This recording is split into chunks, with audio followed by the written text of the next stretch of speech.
जय जय श्री राधे दोस्तों। स्वागत करते हैं आपका अपने YouTube चैनल भीमा ब्लॉग्स पर। आज की कहानी श्री राधा कृष्ण के झूले की। प्यारे दोस्तों, राधा और भगवान श्री कृष्ण जी की एक और प्यारी सी कहानी हम आपके लिए लेकर आए हैं। प्रिय दोस्तों, बात उस वक्त की है जब श्री कृष्ण और राधा जी एक वन में खेल रहे थे।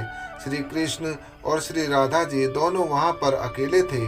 इस बीच श्री कृष्ण जी ने राधा जी को एक बरगद के वृक्ष के पीछे ले जाकर उनकी आंखों को अपने पीताम्बर से बांध दिया और उनको वहीं उसी जगह पर खड़े रहने को कहा और उस जगह से थोड़ी दूर पर एक कदम के वृक्ष के नीचे जाकर श्री राधा जी के लिए एक उपहार तैयार करने लगे।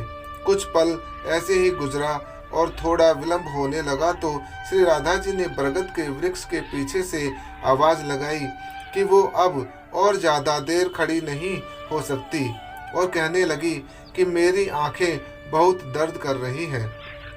राधा जी की यह बात सुनकर भगवान श्री कृष्ण थोड़ा सा मुस्कुराए और वहीं कदम के वृक्ष के नीचे से जवाब दिया कि राधे, बस कुछ क्षणों के लिए आप और प्रतीक्षा कर लीजिए।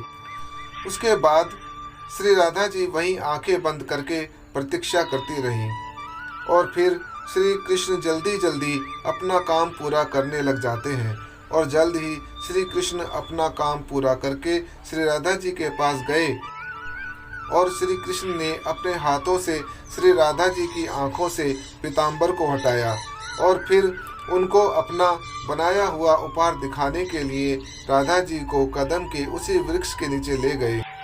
वहां पर पहुंचकर राधा जी वो खूबसूरत उपहार देखकर बहुत खुश हुई। श्री राधा जी ने जब एक विशाल फूलों से सजा हुआ झूला देखा तो वो एक छोटी बच्ची की तरह हंसते हुए उस झूले से जा लिपटी। भगवान श्री कृष्ण ने बड़ी ही लगन से यह उपहार श्री राधा रानी के लिए तैयार किया था। फिर राधा जी उस झूले पर बैठकर श्री कृष्ण जी से कहती हैं, कान्हा, तुम पीछे से थोड़ा झूले को धक्का लगा दो।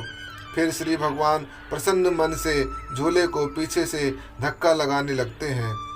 लेकिन श्री कृष्ण ने इस प्रकार झूले को यमुना जी के तट पर बनाया था कि जितनी बार श्री कृष्ण झूले को धक्का लगाते हैं और राधा जी जब आगे की ओर जाती हैं या पीछे की ओर आती हैं तो राधा जी के कोमल चरण यमुना जी की निर्मल लहरों को छूते हुए निकल जाते हैं।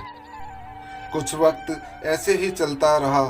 फिर अचानक से श्री राधा जी की नज़र उस झूले में लगे एक सफ़ेद फूल पर जा पड़ी और उस फूल को देखते ही श्री राधा जी बहुत अधिक प्रसन्न होकर श्री कृष्ण से कहती हैं कि हे कान्हा, ये पुष्प हमारे ब्रजधाम का तो नहीं है, फिर आप इस पुष्प को कहाँ से ले आए? श्री राधा जी की इस बात पर भगवान श्री कृष्ण मुस्कुराते हुए बोले कि मैं ये पुष्प त्रेता युग से लाया हूँ। त्रेता युग? यह सुनकर राधा जी को आश्चर्य हुआ और फिर पूछा कि त्रेता युग से कैसे ले आए?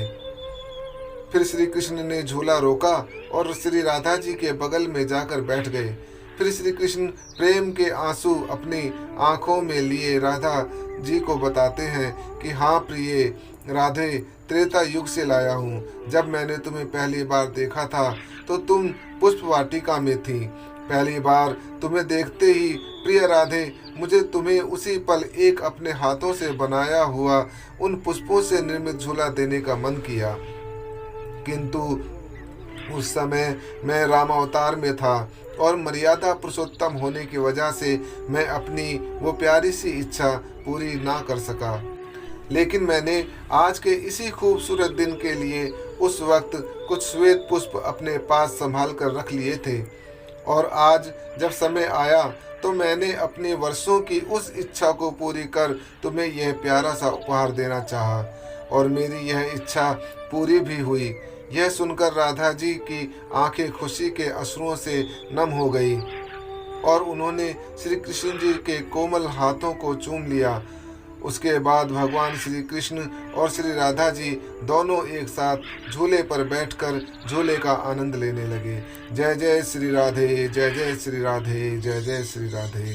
प्यारे भक्तों, यह कृष्ण और राधा जी की कहानी आपको कैसी लगी कमेंट कर अवश्य बताएं और हमारे चैनल को सब्सक्राइब करना बिल्कुल ना भूलें। तो मिलते हैं अगली कहानी में, तब तक के लिए धन्यवाद।